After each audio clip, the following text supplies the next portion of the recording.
Bonjour à tous. Désolé de ne pas être avec vous aujourd'hui, j'aurais vraiment voulu accepter la proposition du président de Deauville, mais je suis aujourd'hui en Écosse pour la COP26, sujet ô combien important pour l'avenir de la Bretagne, de l'Europe et du monde. Vous êtes aujourd'hui en séance de travail pour réfléchir à tous ces sujets qui nous percutent, qui vous percutent, vous, les entreprises des travaux publics, qui répondez à nos commandes, qui répondez à nos attentes, qui répondait à l'attente de l'ensemble de nos territoires pour préparer l'avenir de la Bretagne. Et le premier message que je veux vous passer, c'est que vous êtes des entreprises indispensables au regard de notre développement et de notre organisation. La Bretagne, nous avons l'habitude de dire, est à la périphérie. Et je pense qu'au contraire, la Bretagne est au centre du monde. Au centre du monde parce que c'est bien là où vivent plus de 3 millions d'habitants. 3 millions d'habitants sur cette Bretagne à 4 qui, chaque jour, ne se posent pas la question de savoir s'ils sont loin ou pas loin de là où ils vivent. C'est là où ils vivent et ils ont besoin d'un aménagement à la hauteur de leurs attentes.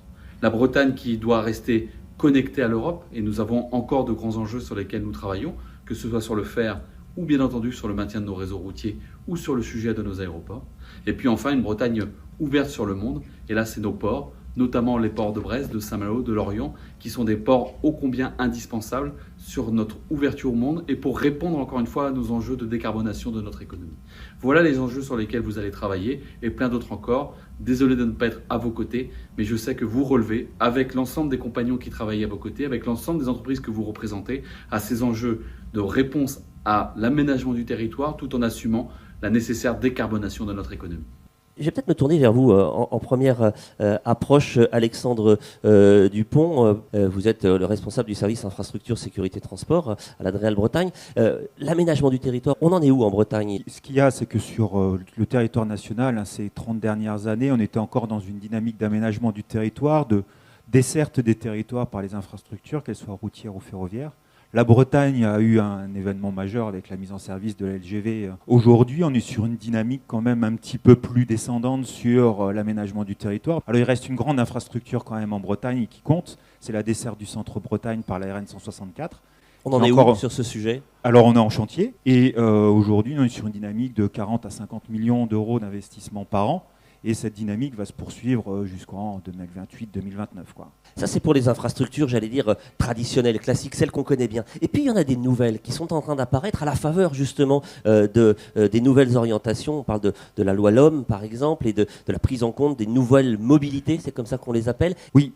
Ce qu'il y a, c'est que jusqu'à présent, on était sur une dynamique d'aménagement du territoire, de desserte des zones qui sont un petit peu esselées.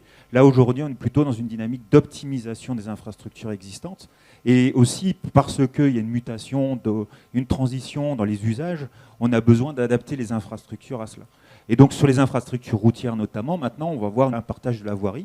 Donc, avec notamment un chantier qui a débuté à Rennes sur la RN 137, qui est une voie réservée pour les transports en commun, et qui demain sera une voie réservée aussi pour le covoiturage.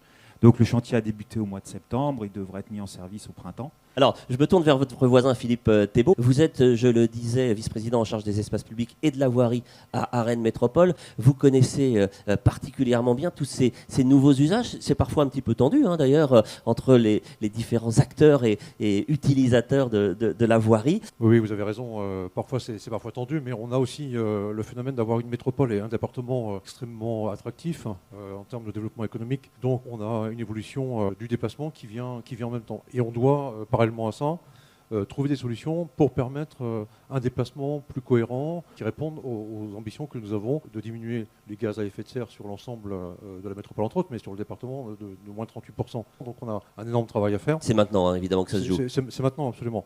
On a déjà sur la métropole travaillé sur la ligne A du métro, qui a permis de diminuer effectivement le nombre de véhicules. La ligne B qui va rentrer en livraison à partir de janvier, normalement. Donc janvier. pas de date encore. Ah, exact. voilà. Notez bien cette date. C'est un scoop. Nous y sommes. Donc aujourd'hui, on a une infrastructure extrêmement importante en intra-rocade. Et le sujet qui vient de suite et sur lequel nous travaillons maintenant depuis plusieurs mois, mais on va dire quelques années, c'est tout le travail qu'on doit faire en extra-rocade. Ça veut dire trouver des solutions pour permettre en amont de la rocade des parkings relais, des parkings multimodales. On a marqué ces projets-là par une forte volonté d'investissement sur le mandat qui est un investissement qui va de 2022 à 2027. Et on redonne les montants de ces investissements, ils sont significatifs. Alors, oui, absolument. Aujourd'hui, concernant la voirie en tant que telle, donc quand j'entends voirie, c'est la maintenance, les nouvelles structures, les nouvelles voies, on est aux alentours de 400 millions d'euros. Et c'est un budget volontariste parce que nous étions à un peu moins de 300 millions sur le mandat précédent. Il faut rajouter à ceci le travail qui s'appelle le Trambus, qui est la deuxième volonté en fait, de la métropole. Donc, un axe est-ouest. Alors, premier axe est-ouest, absolument. Donc ça, c'est un démarrage qui devrait voir le jour en 2025. Donc on est en pleine construction du projet. Et puis 4 autres axes viendront se greffer, entre autres, je pense à Torigny-Fouillard, à Béton. Et donc là, on a un budget qui vient en complément des 400 millions que je vous disais tout à l'heure, qui est de 250 millions. Donc qui va aller de 2025 à 2029. Donc c'est vraiment des budgets très très volontaristes que nous menons. On a une obligation aujourd'hui de répondre aussi à l'attente de nos habitants.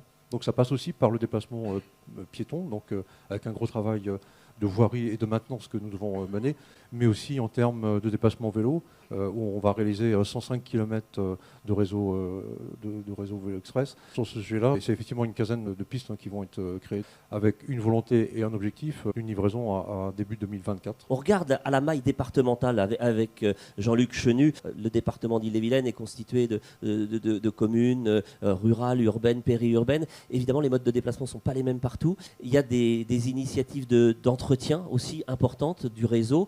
Et puis, il y a des décisions politiques. Il y a des actes forts qui ont été posés il y a quelques mois, qui ont suscité du débat. Vous avez annoncé que vous alliez renoncer à des contournements routiers qui étaient prévus précédemment. Mais vous expliquez que ce n'est pas pour ça qu'on ne va rien faire sur la mobilité. Au contraire, expliquez-nous. Oui, et puis je voudrais remercier M.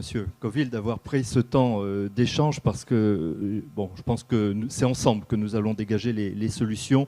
Et notre ambition, c'est aussi de se dire que essayons de faire de l'Ille-et-Vilaine peut-être un territoire de référence à l'horizon qui est le nôtre, 2027-2028, pour montrer comment on peut accélérer et gérer les transitions qui sont nécessaires. Mais la particularité d'un département, bien sûr, c'est un territoire qui n'apporte pas les mêmes réponses que sur un milieu urbain dense comme métropolitain. Néanmoins, je pense qu'il faut que l'on sorte aujourd'hui d'une approche où on se disait parfois un problème de congestion à un moment donné. Une voie supplémentaire. Une voie supplémentaire et un contournement. Mais quand je dis cela, bien sûr, on se met dans une zone de risque. On ne sait pas exactement comment on va traiter. Et puis, notre idée est bien de dire aussi, c'est pas parce que nous allons investir différemment que nous allons investir moins. Par contre, nous allons travailler avec tous les territoires et nous l'avions dit dès le mois d'avril, le département n'engagera d'opérations d'infrastructures lourdes que si préalablement il y a négociation d'un pacte local de mobilité pour intervenir sur tous les leviers. Parce que dans certains cas, on voit que c'est juste une question de pic de 5% d'usagers qui pourraient peut-être avoir d'autres modes de transport à un moment donné. Et ces questions-là, il faut vraiment que l'on s'y attache. Notre but n'est pas de dire on va dépenser moins, on veut dépenser mieux. Ces contrats locaux de mobilité dont vous nous parlez, ils sont vraiment importants. On entendait Loïc Chenet-Girard évoquer la singularité de notre territoire en Bretagne, cette périphéricité, cette nécessité peut-être justement d'être en avance de phase en imagination. Vous allez peut-être aussi vous inspirer de modèles existants ailleurs en Europe, vous le disiez. Bien sûr, par exemple, nous avons engagé, pour compléter nos équipes, un cadre spécialiste des nouvelles mobilités, mais en milieu essentiellement rural. Nous éclairer et avoir peut-être un benchmarking sur ce qui se fait de mieux au niveau européen. Et pour cela, nous aurons besoin de l'expertise des entreprises. Et moi, je trouve extrêmement positif que vous vous posiez ces questions, que vous en faisiez un thème de ce séminaire aujourd'hui. Et moi, je ne renie pas non plus, le département a une responsabilité aussi de donneur d'ordre et de soutien à de l'activité économique. Et vous avez besoin de lisibilité, ce dont je suis pleinement conscient. Peut-être un mot justement sur cette première séquence, François Coville. On parle depuis ce matin des transitions, de la manière de faire différemment. Ça va impacter vos entreprises? Oui, bien sûr, ça les impacte déjà et ça les impactera demain. On est, on va dire, un peu centré 35, mais il ne faut pas oublier qu'on parle de la Bretagne. Donc il y a les autres territoires, mais sont dans la même problématique. On rencontre aussi les élus sur ces sujets-là. Nous, ce qu'on attend, c'est effectivement quel est le schéma directeur, quelle est la lisibilité qu'on va avoir pour qu'on s'organise. Quand on vous entend les uns et les autres, vous avez besoin de cette lisibilité sur ces questions essentielles des mobilités.